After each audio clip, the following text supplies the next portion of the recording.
Hi, I'm Chris Fitzgerald, and thanks for joining me at the review desk. Today we're going to cover one of my absolute favorite pieces of gear, the Noble Tube Preamp. I actually heard about the Noble several years ago on Talkbass, where I was reading glowing review after glowing review. These reviews were usually done by bass guitarists who were using the Noble in live situations and in the studio. The sound samples posted sounded absolutely wonderful, but again, I had not yet heard of it as part of a double bass amplification chain. So I was really curious to get my hands on one. I was lucky in that a friend from Talkbass, Todd Van Selis of Bass Tasters fame, when he found out I was interested in trying one out, he said he had one that I could borrow, so he shipped it to me. I had one for about a month during the Abersold Summer Jazz Workshops, where I played it on faculty concerts and gigs around town. I knew after a gig or two that this was something that I would want to add to my signal chain, and that it really improved my sound. So I'm really happy to be able to review it here. I do want to mention that this is not an endorser review. I've not been paid for this review in any way. I didn't get a discount on the unit. I ordered it just like anybody else. And I'm just reviewing it because I think it's a really fantastic piece of gear that I want to share my experience with. So having said that, let's get started.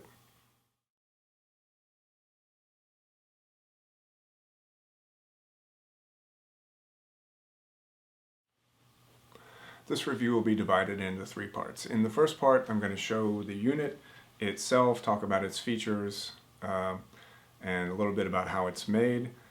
In the second part, I'm going to talk about my philosophy and concept about how any piece of gear fits into the idea of double bass amplification, and which is a little bit different than how a lot of people think about it.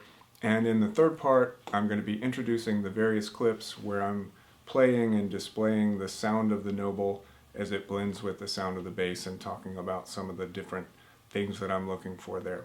So let's get started with the first part. This is the Noble Tube Preamp. It is about the size and shape of a brick. It weighs about the same as a brick. It's about 3 pounds. It is handmade by one person in California, a gentleman by the name of Jack Rohn. And all the parts are made in the US, and he's kind of a one-man operation, which I respect and admire. Okay, so looking at the features, on the right-hand side, 1/4-inch input, and then 6 9-volt power outputs to power effects pedals. Now, I don't use this feature, but a lot of bass guitarists do, and it's good to know it's there. If I ever start gigging with bass guitar again in the future, it would be really useful to have this there, so I don't have to carry around power supplies for all the effects. On the back, there's a place where you can change both tubes. The unit contains one tube for the power to the amplifier and one for the DI, so they're separate. Power on off switch on the left side of the unit, DI out, ground lift switch, 1/4-inch out to the amp, and the place where you connect your power cable. I should mention that the power supply is built in, and it is hefty and solid and super quiet, which I really appreciate, because nothing is more annoying on a gig than carrying around wall warts. Okay, the front of the unit. This is the part that initially drew me to it so much. It is simplicity itself. It has 3 knobs and a switch. So first is the volume knob. The volume knob is pure volume. It is after the tube stage, so it does not affect distortion or saturation or anything like that. It's just pure Class A volume, and it leads, it helps you set the gain stage into your power amp of your amplifier. The bass control is centered at 150 hertz, treble control at 3.5 kilohertz, and then there is a high pass filter, which is 6 dB per octave cut or roll off at 90 hertz. And I really appreciate this so much. I've reviewed a lot of gear in my time. Some of it had a lot of individual control over EQ frequencies and bands. And what I discovered is while that can be really useful in the studio, especially where you have time to think about such things, on the gig, I really hate twiddling knobs and messing with trying to find the perfect sound. My ideal has always been to have one knob that basically I go sit down to play, I plug in my bass, and all I have to do is worry about one knob, louder or softer. And with the MBOL, I've actually been able to do that. I found my settings. These are actually the settings that I use when I use an amp. This is the perfect gain, staging, volume out into my effects return of my amp. These are the EQ settings that I like. High pass filter on, bass at about 9 o'clock, treble at about noon. And when I have these settings, when I'm on the gig, all I have to worry about is that one big master volume knob on the amp. And that is worth so much because it means I can focus on just simply playing and making music and not twiddling knobs trying to find the perfect sound. For this reason, I call this sort of a Zen preamp because it takes all of that messing around on the gig just off my plate and allows me to play music. So that's the unit itself. In this section of the video, I'd like to talk about the philosophy of amplifying a double bass and concepts related to that, and the way that my ideal's amplified sound has changed over the last 15 or 20 years. In the beginning, when I was first started playing and first getting out and playing gigs, my ideal was the sound that can be reduced to an acronym, MBOL, which stands for My Bass Only Louder. My ideal sound was based on one of two things, as I suspect many of our ideal sounds have come to be. One of those ways that we get our ideal sound is that we want the bass to sound on stage exactly as it sounds to us as we're playing it. And in order, so when we're sitting behind it or beside it, depending on our posture, the sound that we're getting a lot of string sound because our left ear is right next to the strings, and we're getting the body of the instrument from the box of the instrument coming up at us from above. We're hearing a lot of finger noise from the right hand. And the only way to reproduce that sound, really, would be to put a stereo microphone right where our head is, and that would capture the same thing. It would also capture the reflections of the room from the body of the bass, the sound going out and then reflecting back at us from whatever distance it's reflecting off of. Obviously, this is not a practical solution for on stage. For one, your head is already here, so it'd be really hard to put a microphone there. But more importantly, if you put a microphone right in this space to record a source that is down here, it's going to pick up everything else on stage and amplify that and muddy up the sound. So that's not very practical. The other ideal that many of us have is the idea of the way the bass sounds when you go in the studio and record. Many of us have had the experience of going into the studio, setting up, the engineer sets a microphone at 12 to 18 inches in front of our bass. We're either in an isolation booth or we've got gobos surrounding us, and we play and go back into the control room, and there's this beautiful full-bodied sound. They can just make it louder or softer at will, and it blends with the sounds of the other instruments like that.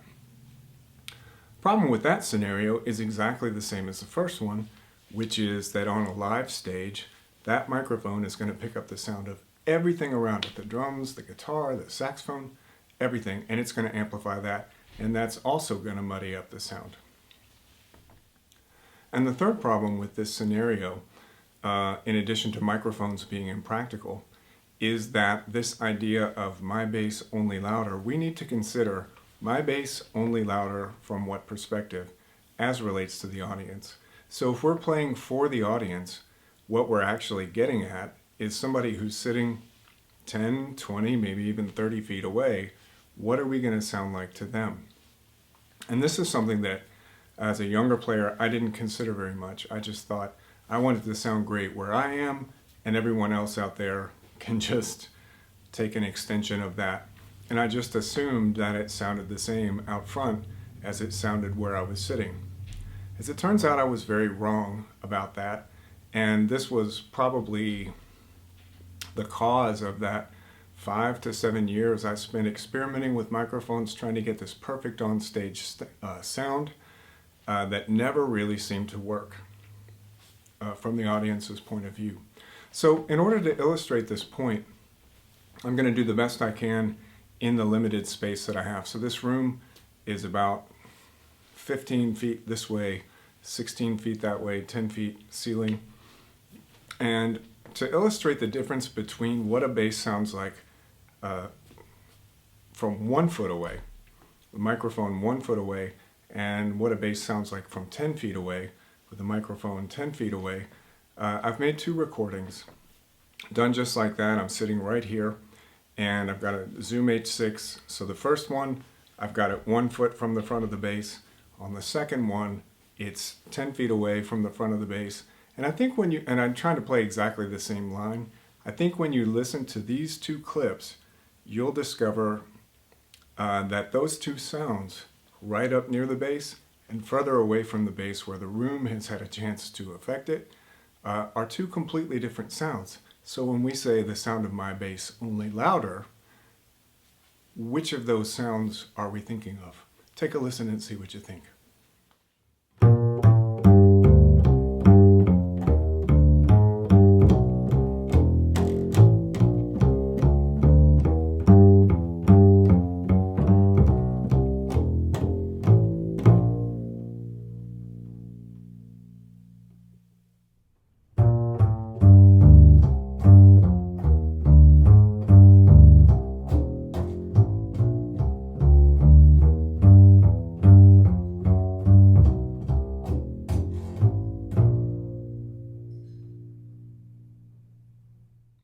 So here's the funny thing about those 2 clips. I hope that when you listen to them, you can definitely hear the difference between them.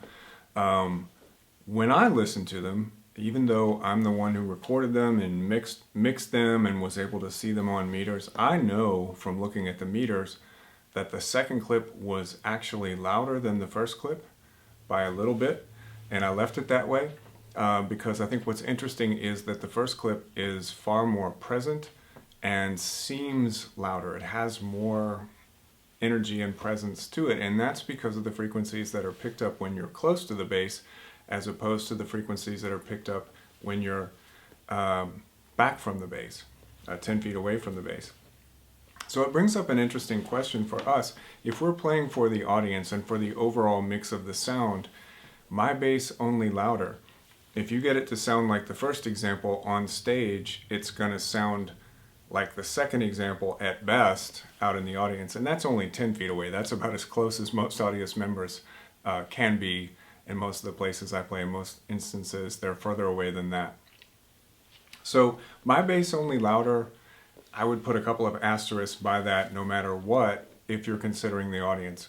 My current thinking on what is the ideal amplified sound is something I've come to think of as the skeleton and the skin.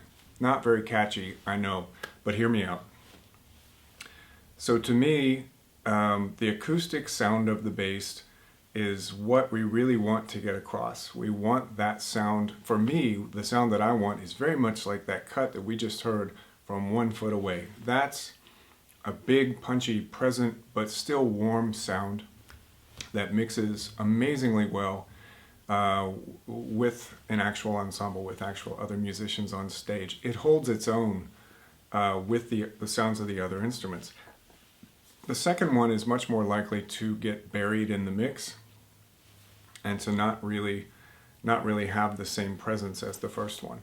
So if what we want the audience to hear is something like the first one, but from the audience's distance away, then we need to alter the sound on stage so that the sound that will carry to the audience will be that first sound. And so the skeleton and the skin, to me, the skeleton of the sound is the amplified portion of the sound. It's the part of the sound which holds the structure of everything, holds the place in the mix. And then the skin and the flesh is what wraps around that sound, and it provides the organic, acoustic sort of woodiness, the natural sound that we want the overall sound to have. If I can use a really goofy analogy, and I guess I can because it's my video, I think of the comic superhero Wolverine, right? His superpower, I may be getting his backstory wrong, so I apologize. But as I understand it, his superpower, in addition to having these cool claws that pop out of his hands and an awesome haircut, is that Wolverine's skeleton is made of this material called adamantium, which is this indestructible material, so that he can't be broken. So he's basically, his skeleton is invincible and his bones can't break. So I apologize if I got that backstory wrong, but that's how I always sort of vaguely understood Wolverine. As applies to our amplified sound, I think that's a great analogy, because that's what I want from my amplified sound. I want to have this really strong, indestructible skeleton, which can't be broken by the sound pressure levels of all the other instruments playing, that can hold its own in the mix and not break or bend, but also be wrapped in the organic warmth and acoustic woodiness of the bass sound, so that those two things together blend to produce the sound at the audience level that I would like them to hear. And on stage it means it's maybe a little edgier and a little brighter than I would like, but it's also more defined, which is not a bad thing, because you can hear intonation better that way. So another thing that's interesting about those two cuts, I don't want to spend too much time with this, but skeleton and the skin is basically a blending of sound between amplified and acoustic, which, if you think about it, every time we amplify the double bass, that's what happens anyway. The audience is not hearing the two sounds separately, they're hearing them together as one big mix. So what I'm after is that ideal. And the interesting thing about the Noble preamp, to bring it all back home, is that if I wanted to take those two examples that we just heard and make the second one, the one from 10 feet away, sound more like the first one from 1 foot away, what I would have to do is, the second one is way bassier because the room fills out the bass, right? So I would need to put a high-pass filter on it. So as it happens, the Noble has a 90 hertz high-pass filter, so it's automatically engaged when I'm playing. I would want to have more of this solid upper mid-range information. The sound of the fingers on the bass, on the string, the sound of that thump and that click that you get when the microphone is up close. I would want for that to be heightened through the amplifiers, so that as it carries and gets diluted by the sound of the room, that some of that will still be present in the sound. And as it happens, two things about the Noble. One, by boosting this treble control, those exact frequencies, that front edge of the sound, this makes it more and more present, but in a very natural way, so that when you get a little further away, that front end of the note still carries, and it's not diluted as it is in the acoustic sense from 10 feet away, where that was the first thing to go away. And then last is the nature of tube amplification itself. Tube amplification itself emphasizes low order harmonics. This is where we get into the scary part of tube amplification and describing it, which is dancing about architecture. People talk about, tubey goodness and that beautiful tube sound, and it becomes very vague and not very helpful. But technically, Jack Rohn described it to me is that the tubes basically emphasize low order harmonics, which means the octave in a fifth, and then the double octave are sort of emphasized in a tube amplification setup. So those are the higher overtones of the sound which give it that front end. And so by running it through this preamp, those things are automatically boosted, and then you can boost them a little further. So that's my current philosophy of amplification live. No longer going for my bass only louder, because my bass only louder from the audience point of view ends up being my bass only muddier, plus it's impossible to keep the other instruments out of the microphone. So I'm going for the skeleton and the skin. The skeleton is the amplified sound. The skin, the part that makes it organic, wraps around it and covers it, and that's the natural acoustic sound of the bass. Okay, so now we get to the example part of the clips, the part that's probably going to be most instructive for most of you watching, and the part that you probably tuned in for the first place. I want to talk a little bit about the methodology used in this review and the recording protocols, so you can understand what you're hearing. The first 4 examples are actually the same clip of me playing Anthropology, which consists of half the melody in, half a chorus of walking bass line, half a chorus of solo, and then the second half of the melody out. So each one of those clips is about 2 minutes. They include basically the Noble direct signal mixed with the acoustic sound of the bass in several ways. So the Noble direct went straight into a PreSonus Fire Studio into Logic. I did not touch the EQ for that in any possible way. And the acoustic sound was recorded on a Zoom H6 XY microphones sitting about 2 feet in front of the bass. Both of those signals were normalized so that the peaks hit minus 1.5 decibels. So they're equally loud, and they're just presented in different ways so that you can hear the Noble both by itself, hard panned left and right. You can hear it blended with the sound of the bass to where they're actually blended together. And then finally, you'll hear the same clip again, blended with a set of drums, so that you can hear how that bass sits in with drums. So in this very first clip, you're going to hear that performance clip with the acoustic sound on one side, and then the direct sound on the other side. If you have a pan control on the device you're watching, you can flip it back and forth to hear it, but no need to worry because the next clip actually flips back and forth for you. So here's that first clip, acoustic on the left, Noble direct on the right. I should also mention that every time you see a performance clip or anything where it's about the sound, I have changed the video to black and white.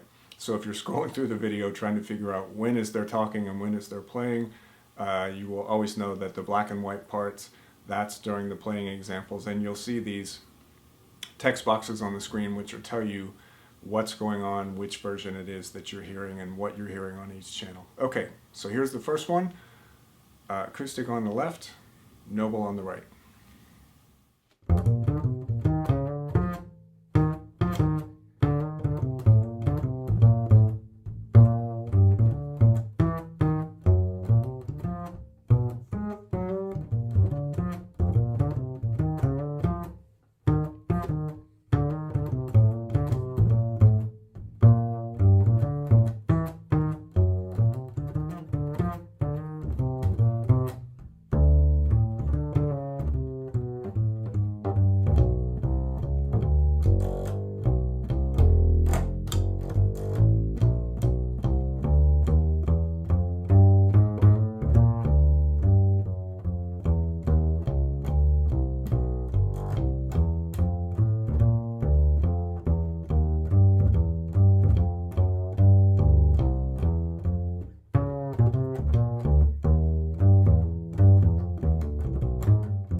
Many of you watching that last clip are probably not watching it on a device that allows you to pan hard left or hard right so that you can really hear the two clips in isolation. Not to worry though, because this next clip does exactly that. In the next clip you're going to hear 8 bars of just acoustic sound and then 8 bars of direct sound, and back and forth, wash, rinse, repeat. As you listen, you may be a little bit put off by the direct sound, and I want to talk about direct sound in acoustic bass amplification for a bit. The direct sound is a much dreaded and reviled sound in bass amplification, and it was a period sound from the 70s and 80s largely. And the reason why, there's two reasons why you may not like the direct sound on this recording when it is isolated. The first is that when you hear a direct sound, you're really only hearing the electronic portion of the sound. You're hearing the signal from the pickup going through the preamplifier directly into the recording device and tracked that way. In a real live situation, that signal, rather than being printed directly as an electronic signal, is fed through an amplifier, it goes through a speaker, it transforms itself back into the sound of moving air and blends with the room. So it's a very different sound than just the direct sound of the pickup. The other reason why you may not like that sound, or you might, has to do with the settings on the MBOL itself. I'm using, in these examples, I didn't do any post-production on that sound at all, but I'm using the settings that I would use on a gig. So I'm using the treble boosted. Remember, on the MBOL, everything is flat when turned completely off. I'm using the treble boosted about halfway and the bass at about 9 o'clock. This is what sounds best to me on a gig in that skeleton and the skin scenario that I described earlier. So it's not completely flat. It sounds most like the bass when it's completely flat, but that's not what I find optimal for a gig, so I used gig settings.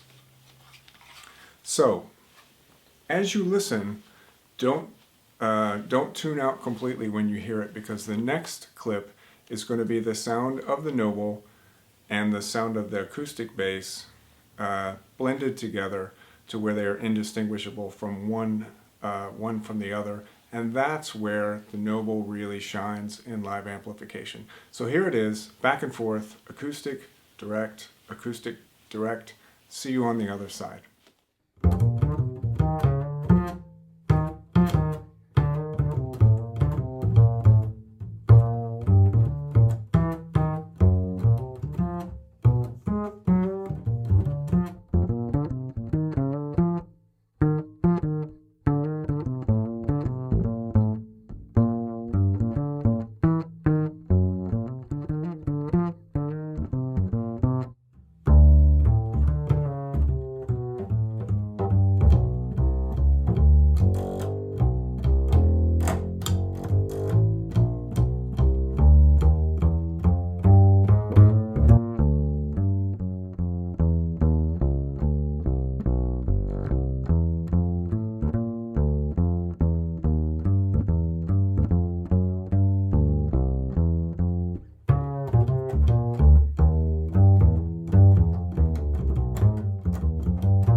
Whatever you may have felt about the direct sound in that last clip, I discovered it doesn't really matter, because where the rubber really meets the road is how the sound blends with the sound of the acoustic sound of the bass. So in this next clip, you're going to hear the two sounds blended together, the direct sound and the acoustic sound, both panned dead center, both with peaks at -1.5, so they're exactly the same volume.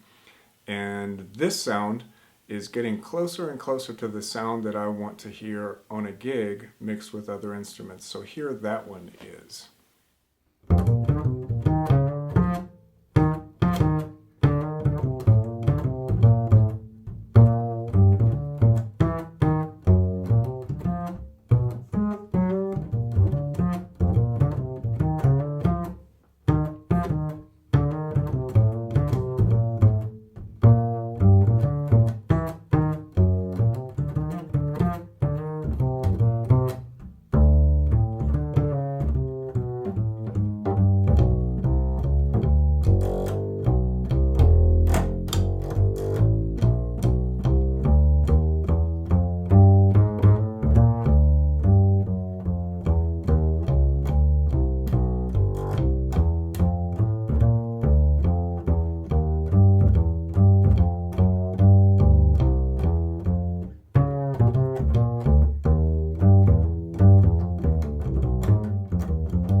Well, if you're like me, you probably think that last clip sounded better. That blended sound really is a pretty good example of the skeleton and the skin theory that I talked about earlier, where the flesh of the acoustic sound covers up the hard skeleton of the amplified, or the direct sound in this case. It gets better at the end of the video when we're actually blending them in a room, but for this next example, the same sound we just heard on the bass, but now blended with drums, so you can hear how that sound holds its own with drums. And in this case, the bass is set to record, was normalized at exactly the same volume as the drums. So drums peak at -1.5, bass peaks at -1.5. And I think that sound, the blend is pretty decent, but you can judge that for yourself. See you on the other side of that one.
so now that we've heard the Noble Direct mixed with an acoustic sound in several different settings, for the end of the review, I wanted to do something that is more like a real live playing situation. And the difference, as I've said before, between a direct signal and an amplified signal is that in an amplified signal, that dry direct signal is coming out through an amplifier, through a speaker, turned back into moving air, interacting with the room, and in the case of these last examples, also interacting with the acoustic sound of the bass. The best way I could figure out to do that was to basically put the microphone about 10 feet away from the front of the bass. It's the best I could do in this room. It's a pretty good sized room, 15 feet this way, 16 feet this way, ceilings are 10 feet. And so the microphone is sitting 10 feet away. It's like an audience in an intimate club sitting 10 feet away from the bass player. Hearing the amplified sound, blending with the acoustic sound. And for the amplified sound, two things I want to mention. One, it's coming through a set of studio quality monitors with 8-inch drivers. They're right behind me. You can see them. Very, very clean, very accurate representation of what I'm playing in an amplified setting. Also, because I wanted to simulate the sound of a gig, like a slightly louder gig, I wanted the amplified signal to be significantly louder than the acoustic signal. So what I did, the recorder is sitting 10 feet away from the front of the bass in these last examples, and I made sure, using an assistant, that the amplified signal was 6 decibels louder than the acoustic signal. So the amplified signal peaks at -4 dB and the acoustic signal peaks at -10 dB. You'll have to take my word for that, but I checked it many times. So it's like being at a gig where the amp is actually louder than the bass, but the blend still happens. Those two sounds still intermingle in a way that I find very pleasing, and it really gives me that skeleton and the skin sound that I'm looking for. So one thing about these last examples, I just went ahead and played the melody to Anthropology all the way through in the beginning, and then played a walking bass line. So for this first one, it's probably still about 2 minutes, but I cut it a little short. When we do the last one, it's going to be the same clip, and I'm going to add drums. So this is as close to what I sound like on a gig as I can reproduce in this room, and I think it's pretty close.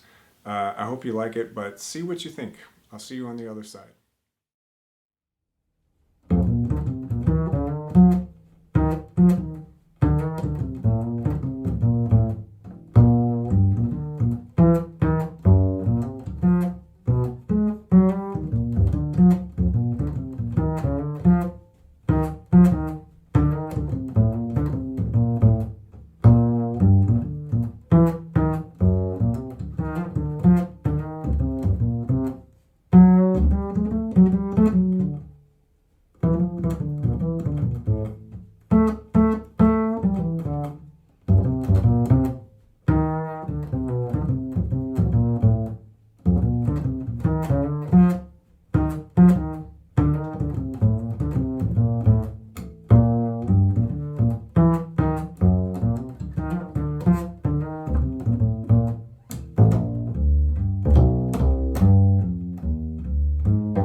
Well, we finally come to the end of this review. I hope some of this information has been useful to you. This last example is going to be basically the example that you just heard, the amplified and acoustic mix in the room from 10 feet away, mixed with drums. One of the things I love most about the Noble in live situations is the way that it enables me to sit comfortably in a mix in a way that actually lets the bass hold its own without seeming too loud. Something about that solid core of sound with the acoustic sound wrapped around it really does a great job of that in live situations, and I've enjoyed using it for the entire time I've had it, and I hope to use it for years to come.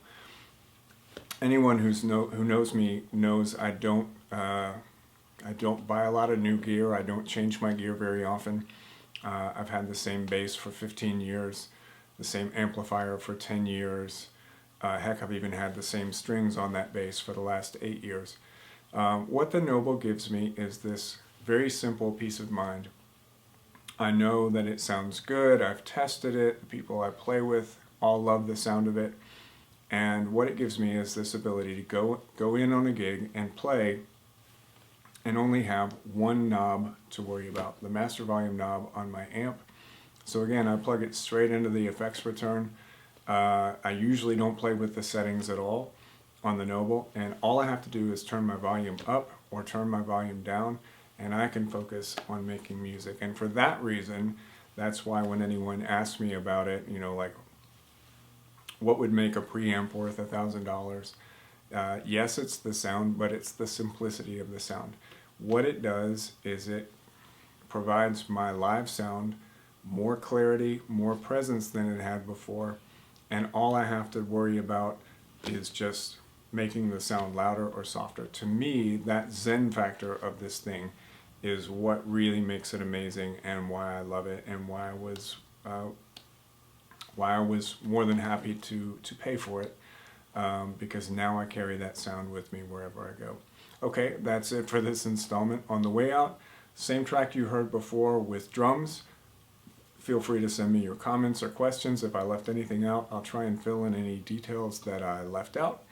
And that's it for this episode of Review Desk. I'll see you next time around. Bye-bye.